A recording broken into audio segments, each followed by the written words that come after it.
De Internationale Vrouwendag vormde aanleiding voor extra aandacht voor slutshaming. Slutshaming is het uitschelden en intimideren van vrouwen vanwege hun geslacht, kleding of seksualiteit. Het zoveelste bewijs dat we als mensheid sociaal en moreel nog op het niveau van onbeschaafde holbewoners zitten. Waar komt dit vandaan en welke dubieuze rol spelen activisten?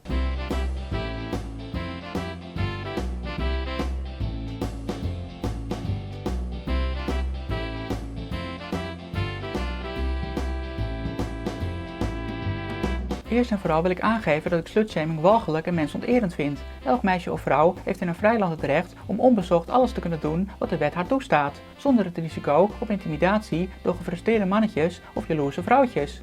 Je persoonlijke rancune, lange tenen of interpretaties doen niet de zaken. Je moet vrouwen met rust laten. Maar ik moet ook een hartig woordje spreken met feministen en social justice warriors. Zij misbruiken dit probleem voor hun eigen politieke agenda. Minstens 20% van de jonge meisjes krijgt te maken met slutshaming. We zien het vaak terug op scholen. Belangrijk is dat we een onderscheid maken tussen pesten en slutshaming. Bij pestgedrag kiest de groep een zwak slachtoffer uit. Dat slachtoffer wordt vervolgens gedurende lange tijd kapot gemaakt met willekeurige pesterijen en sociaal geïsoleerd.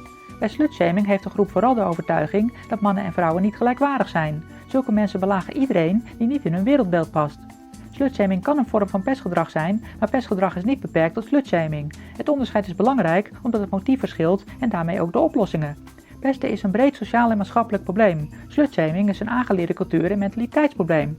Activisten zijn enkel selectief verontwaardigd als er iets gezegd wordt over geslacht, geaardheid of ras. Dan roepen ze discriminatie en wordt alles politiek gemaakt. Hun idee is dat je lekker meeroept, een mannenhater wordt en mensen gaat overtuigen om links te stemmen. Overkomt je iets waar zij geen politiek belang bij hebben, dan zal je ze niet horen. Hierom missen ze een groot gedeelte van het probleem. Slutshaming is namelijk vooral cultuurgerelateerd. Veel mensen beseffen niet dat gelijkwaardigheid van mannen en vrouwen iets typisch westers is. In andere culturen is de vrouw minder waardig. Maar daar hoor je ze niet over. Want al die social justice warriors die alles seksistisch vinden, zijn dezelfde linkse activisten die alles racistisch vinden. Als zij iets gaan zeggen over cultuur, dan snijden ze zichzelf in de vingers. Dus roepen ze liever dat alles de schuld is van de boze blanke man. Belachelijk, want juist voor de moderne westerse man is gelijkwaardigheid in gelijke gevallen vanzelfsprekend. Terwijl mannen net zo goed ongelijkheid ervaren. De gemiddelde man moet namelijk best veel moeite doen om een vrouw aan de haak te slaan. Op haar afstappen, risico's lopen en de kosten vergoeden. Terwijl elke jonge vrouw in de kroeg aan elke vinger 10 mannen kan krijgen.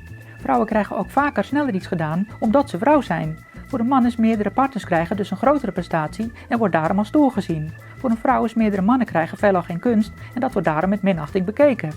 Nee, dat is geen rechtvaardiging voor slutshaming, maar een verklaring. Voordat je oordeelt moet je even een gelijkwaardige situatie voorstellen. Namelijk een situatie waarin man en vrouw beide op een makkelijke manier aan meerdere partners kunnen komen.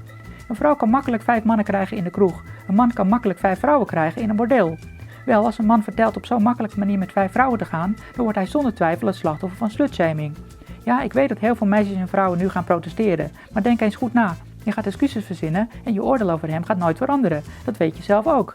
Als je dat begrijpt, dan snap je ook waarom slutshaming van vrouwen niet ophoudt. Je zal je als vrouw in beide kanten moeten verdiepen om het probleem te begrijpen. Je herkent de volgende situatie wel. Samen met vriendinnen die nerd of dat sukkeltje belachelijk maken. Je misbruikt hem voor drankjes, maar gaat aan het eind van de avond wel met een foute knul naar huis. Veronderstel dat niemand het leuk vindt om een slet genoemd te worden. Waarom gedraag je je dan zo? Ander voorbeeld. In video's van feministen wordt vaak gesproken over de mannen, toyboys en fuckboys. Dat is net zo goed slutshaming. Vrouwen zijn erin net zo erg als mannen.